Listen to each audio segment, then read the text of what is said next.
औज़ुबिल्लाहिमिनश्शैतानिर्रजीम बिस्मिल्लाहिर्रहमानिर्रहीम अस्सलामु अलैकुम वरहमतुल्लाहि वबरकातुहू। मैं हूँ हकीम आसिफ अली राव अल-रज़ाकी हेल्थ रिकवर की जानिब से आपके रहनुमाई के लिए हाज़िर हूँ। आज की वीडियो भी इंटरेस्टिंग है हमारी बहनों हमारी बेटियों के हवाले से, लेकिन मैं नए आने वाले अहबाब से दरख्वास्त करता हूँ और बहनों से दरख्वास्त करता हूँ कि हमारे चैनल को सब्सक्राइब करें, बेल आइकन को प्रेस करें और इंशाल्लाह हम कोशिश करेंगे हम तहज़ीब के दायरे में रहते हुए हम तमाम चीज़ों को एक्सप्लेन करें, कोई भी ऐसी वर्डिंग यूज़ ना हो कि जो मुनासिब ना हो बोलना, तो कोशिश करूँगा इंशाल्लाह। तो बाकी ये वीडियो है आप लेडीज़ के हवाले से, बहनों के हवाले से, बेटियों के हवाले से, क्योंकि ये मसाइल बहुत ज़्यादा आवाम में आम हैं। जिन लोगों के यहाँ बेटियों की पैदाइश ज़्यादा होती है उस कंडीशन में भी उसका भी ट्रीटमेंट मौजूद होता है कि हम औलाद नज़ीना के लिए कोशिश कर सकते हैं। लेकिन अगर बेटियां हैं, बेटे अगर हम चाहते हैं तो हम बेटे के लिए ट्राई कर सकते हैं। अल्लाह पाक के यहाँ किसी चीज़ की कोई कमी नहीं है। लेकिन इससे पहले जो सबसे अहम काम है वो ये होता है कि जो हमारी बहनें, हमारी बेटियाँ जिनकी शादियाँ होती हैं, उनमें से सम टाइम ऐसा होता है, बाज़ जगह ऐसा होता है कि बांझपन की शिकायत बढ़ना शुरू हो जाती है। बाज़ दफ़ा ऐसा होता है कि बच्चे मिसकैरेज होना शुरू हो जाते हैं, दूसरे चौथे महीने में हमल होता है, हमल ज़ाया हो जाता है। और बाज़ जगह ऐसा होता है कि हमल हो नहीं पाता, प्रेगनेंसी नहीं हो पाती। उसकी वजह ये होती है कि रहम के अंदर सोजिश मौजूद होती है।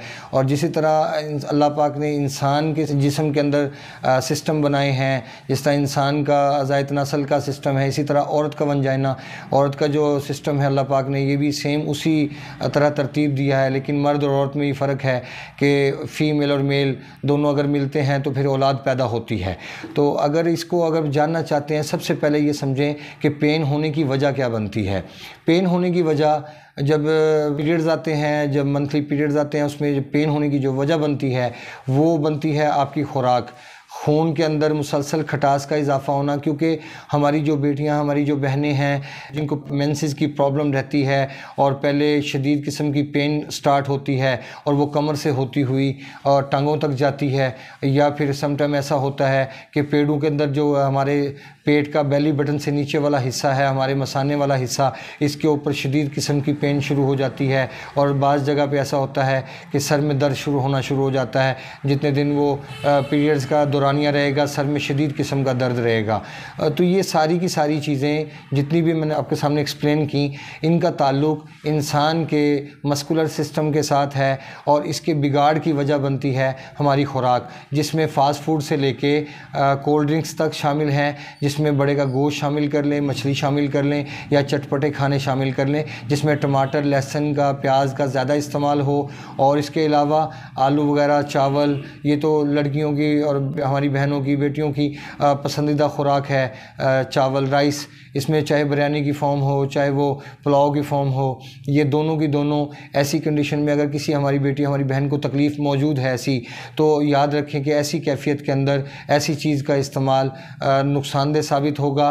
क्योंकि ऐसी कंडीशन में खून के अंदर खटास मौजूद होती है और जब खटास मौजूद होती है तो ऐसी कंडीशन में सम टाइम ऐसा होता है कि किसी न किसी पेशेंट के अंदर ये चीज़ें मौजूद होती हैं कि झटके लगना शुरू हो जाते हैं और उनके घर वाले समझते हैं कि शायद कोई जिन्नात का मामला है, कुछ ऐसी चीज़ है। लेकिन ऐसा कुछ नहीं होता, सिर्फ़ और सिर्फ तशन्नुजी कैफियत होती है। लेकिन ये एपिलेप्सी नहीं होती, ये मिर्गी नहीं है, लेकिन ये उससे थोड़ी सी मिलती जुलती कंडीशन है। एपिलेप्सी का ताल्लुक़ है इंसान के नर्वस सिस्टम के साथ, वो इंशाल्लाह नेक्स्ट टाइम एक्सप्लेन करेंगे। लेकिन चूँकि ये बात हो रही है यूट्रस की स्वेलिंग के हवाले से और जो पीरियड्स आते हैं उसकी पेन के हवाले से, तो अगर इस पेन को ठीक करना चाहते हैं तो इन तमाम चीज़ों का इस्तेमाल जो मैं पहले बता चुका हूँ बंद करना पड़ेगा कुछ वक्त के लिए। और जब पीरियड्स का टाइम होता है, स्टार्ट होता है और पेन होना स्टार्ट होती है, तो ऐसी हालत में आप दूध के अंदर इस्तेमाल कर सकते हैं किशमिश का इस्तेमाल, बॉयल करके और उसमें थोड़ी सी हल्दी डाल के, खालिस हल्दी होनी चाहिए, उसको बॉयल करके अगर आप वो इस्तेमाल करते हैं तो कुछ ही टाइम के अंदर वो पेन आपकी रफ़ा हो जाएगी। लेकिन याद रखिएगा ये पेन आर्जी तौर पर रफ़ा होगी, मुस्तकिल रफ़ा नहीं होगी। उसकी वजह ये है कि पेन को पैदा करने की वजह सोजिश है और सोजिश को पैदा करने की वजह खटास है, तेज़ाबियत है आपके खून के अंदर। और जब खून की तेज़ाबियत को ख़त्म करेंगे, उन तमाम चीज़ों को बंद करना होगा। और इस कंडीशन में एक और बड़ा सबसे ज़्यादा जो सबसे ज़्यादा हैवी किस्म का मैं समझता हूँ नुकसान होता है वो इंसान की नफ्सियात पे होता है। ऐसे ही कोई बच्चा अगर कुछ अच्छे माहौल के अंदर है तो वो शायद संभल जाएगा, लेकिन अगर कोई बच्चा आज़ाद माहौल के अंदर है तो अगर वो ऐसी कंडीशन के अंदर खड़ा हुआ है, कोई बेटी खड़ी हुई है हमारी, अगर ऐसे माहौल में खड़ी हुई है तो याद रखिएगा वो किसी ना किसी बैड हैबिट की तरफ माइल हो सकती है, किसी न किसी बुरी आदत की तरफ माइल हो सकती है, और ये नफ्सियात का एक बहुत बुरा बिगाड़ है जिसका अंदाज़ा कोई एक आम इंसान नहीं कर सकता। तो ये थी एक पेन के हवाले से, जो पीरियड्स के अंदर पेन होती है उसके हवाले से। ये इसके अंदर एक चीज़ और मैं आपको एक्सप्लेन करना चाहूँगा, इसमें राई, अबहल और मरमक्की, ये 3 चीज़ें हैं जो अगर बराबर वेट में लेके कैप्सूल सुबह दोपहर शाम इस्तेमाल किया जाए तो ये भी बेहतरीन नताइज का हामिल होगा और पेन को कंट्रोल करेगा। याद रखें, अगर ब्लीडिंग कम है, पहले ब्लड ब्लैक कलर का आता है, तो उसको पहले ठीक करने के लिए ज़रूरी है कि पहले जिस्म में हरारत बहाल की जाए ताकि जो क्लोटिंग हो रही है, जो खून जम रहा है, रुक रहा है, वो रुकना ख़त्म हो और सोजिश ख़त्म हो, तो फिर इंशाल्लाह इसके मुस्तकिल नताइज बरामद होते हैं। और फिर यही चीज़ फिर जाके आगे आने वाले वक्त में बच्चों की पैदाइश में भी आसानी पैदा होती है और औलाद नजीना की तरफ जैसे चाहे मूव कर लें।